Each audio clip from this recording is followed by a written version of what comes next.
Kalau hukum akal, apa maksud akal? Akal ni, kalau Allah nak izin, boleh tak? Sebab itu ia bukan mustahil akal, tapi mustahil adat. Tengok berapa lama dah kita, bukanlah salah ya, tapi kurang tepat. Sekarang satu penting belajar hukum akal. Pembahagian hukum ada 3. Hukum syarak, hukum adat, hukum akal. Semula ya, ni penting. Siapa yang belajar tauhid mesti menguasai 3 ni. Kalau tak kuasai, nanti dia keliru. Saya bagi contoh ya, saya bagi contoh. Kalau orang cerita peristiwa Isra' dan Mi'raj, berapa masa tempoh yang diambil oleh Rasulullah sallallahu alaihi wasallam daripada bertolak di Masjidil Haram itu sampai balik ke Al-Masjidil Haram, berapa masa lamanya? Nanti jawab. Saya bagi jawapan ni. Jawab. Ulama mengatakan 3 jam atau 4 jam lebih sikit-sikit. Boleh? Catat dulu. Catat dulu nah. 3 jam atau 4 jam lebih. Maklumat dapat ni daripada siapa? Catat ya.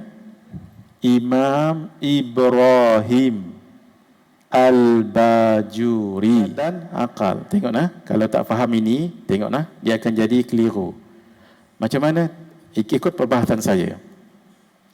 Sekali lagi, ulama ada yang mengatakan peristiwa Isra' dan Mi'raj itu mengambil masa 3 jam atau 4 jam lebih. Isra' perjalanan bumi daripada Makkah pergi ke Baitul Maqdis. Mi'raj perjalanan langit. Langit pertama sampai langit yang ke-7. Ada ulama mengatakan sampai ke Sidratul Muntaha, pendapat pertama. Pendapat kedua sampai Arash. Faham tu dulu? Tu saya nak tunjuk ni sebenarnya tadi, tapi tak jumpa ada dalam kitab. Nah, baik. Ni namanya Isra' dan Mi'raj. Tengok ya. Logik tak? 3 jam sampai 4 jam. Tengok logik tak ya? Fakta. Daripada Mekah pergi ke Palestin dengan unta yang kuat berlari 1 jam. 1 bulan pergi, 1 bulan balik. Berapa bulan dia? 2 jam. Kita kata 2 jam. 2 bulan. Kita kata berapa tadi? 3 ke 4 jam. Itu dah 1 dah menyalahi. Bukan pergi terus ni. Daripada Makkah berhenti kat mana? Saya jawab, Taibah. Turun dan solat. Ada dialog. Ambil masa tak? Ambil masa.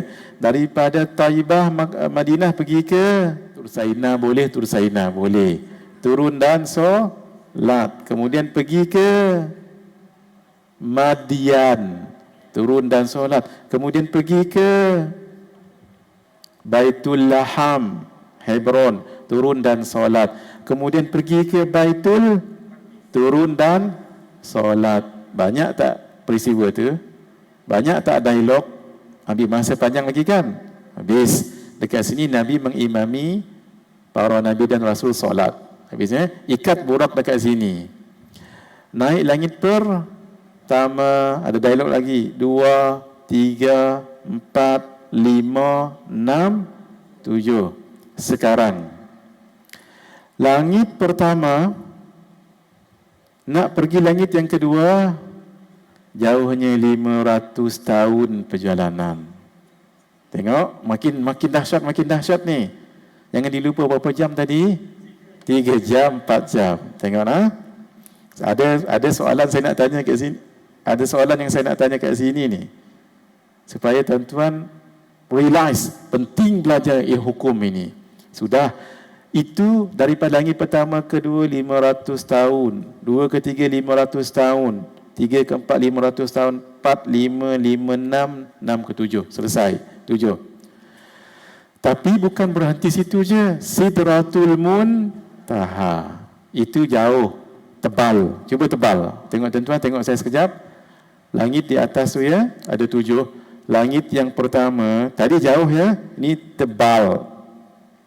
Langit yang pertama tebalnya ni, kalaulah bumi kita letak dekat situ, bumi itu hanyalah sebesar cincin di tengah padang, kahalqatin fi falah, seperti satu besi bongkah-bongkih kecil di atas padang yang luas. Sudah ya? Besar tak langit pertama tu? Besar. Langit yang kedua, ini kita cerita besar, tadi jauh. Langit yang kedua, langit yang pertama tadi besar tak? Letak langit yang kedua, langit yang pertama tadi hanyalah sebesar cincin tengah padang. Besar tak? Makin besar. Langit yang ketiga besar, lagi besar. Kenapa? Langit yang kedua letak situ hanyalah sebesar cincin tengah padang. Begitulah 4 lebih besar daripada 3, 5 lebih besar daripada 4, 6 lebih besar daripada 5, 7 lebih besar daripada 6. Tak tahu apa besar tu. Boleh nak? Barulah naik ke Sidratul Mun. Sebahagian ulama kata situlah baginda menerima perintah 50 waktu sehari semalam. Nah, jauh lagi tu daripada langit 7 ke Sidratul Muntaha, mungkin 500 tahun lagi, wallahu alam. Kebanyakan ulama kata tak, bukan dekat situ. Dekat Arash, makhluk paling tinggi dan besar. Apa dia? Lepas Sidratul Muntaha ada satu lapis lagi, tu namanya Mustawa. Situlah katanya satu makhluk Allah yang besar namanya kursi, bukan kerusi, kursi. Barulah atas sekali namanya Arash, besar lagi tak terkira. Tuan-tuan tahu besar kursi ni apa? Besar kursi ni, tadi besar tak 7 petala langit tadi? Bukan setakat besar, jauh kan? Sebab itu ayat Al-Quran, ayat kursi menyebut wasi'a kursiyuhus samawati wal ard. Luasnya, dia tak sebut besar. Luasnya 7 petala langit itu, luasnya itu, itulah kalau banding dengan apa? Kursi itu hanyalah sebesar cincin tengah padang. Besar tak kursi itu? Sebab tu baca ayat kursi jangan sembarang. Saya dah bagi tahu kat sini ni ada rahsia ketika baca ayatul kursi itu. Ingat lagi rahsianya? Buah yang saya sebut bahasa buah tu. Tengok balik dekat rakaman, apa buahnya tu. Tak boleh cerita hari ini. Sebab sangat selalu sangat ulang. 5 kali ulang dah. Tengok balik ayatul kursi itu. Sekarang katalah kita ambil pendapat ulama yang mengatakan sampai ke Sidratul Muntaha, terus balik ke bumi ke? Tak, jumpa nabimu selangit yang ke-6. Nabi Musa tanya apa yang Allah bagikan, 50 waktu sehari semalam. Kata Nabi Musa, irji' ila rabbik, kembali pada Tuhanmu, minta kurang. Dapatlah berapa?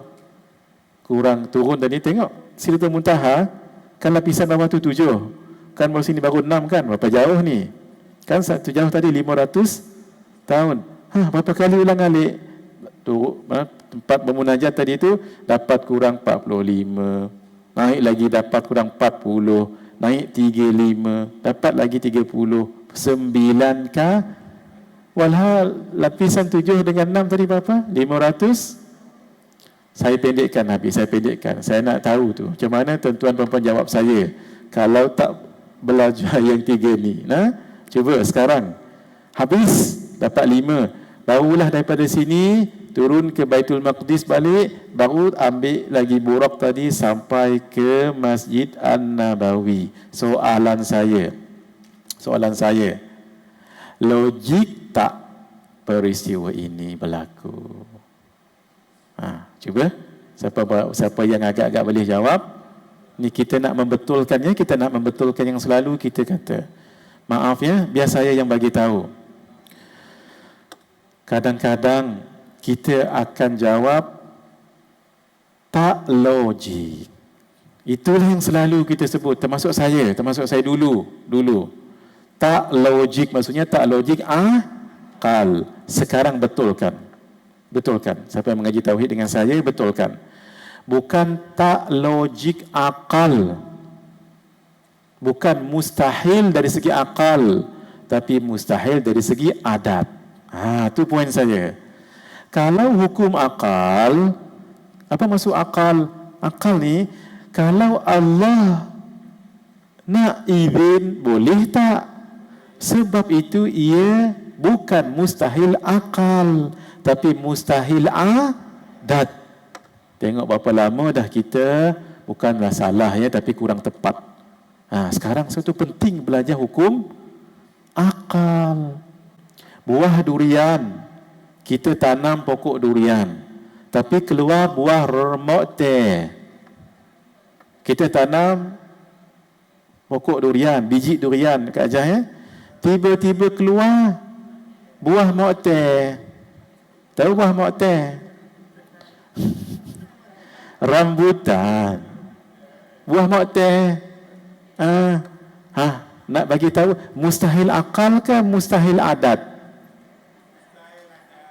Betul mengaji mustahil adat, tapi selalu sebelum ni mesti mustahil akal.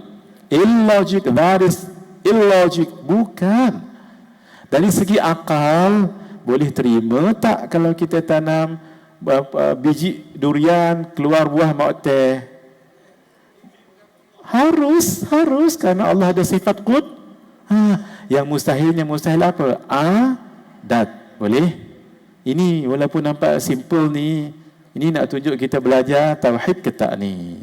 Tapi janganlah kata orang yang kata itu tak tahu apa. Jangan lagu tu. Kita pun lagu tu sebelum ni.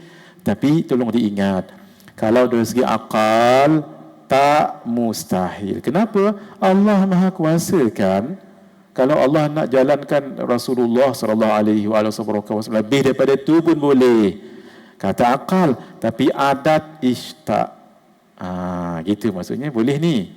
Biar belajar benda yang kecil tapi bagi impak besar dalam kehidupan. Selama ni kita kata tak logik, akal kata kita. Maaf ya, termasuk saya pun sebut begitu dulu. Sekarang tak dah.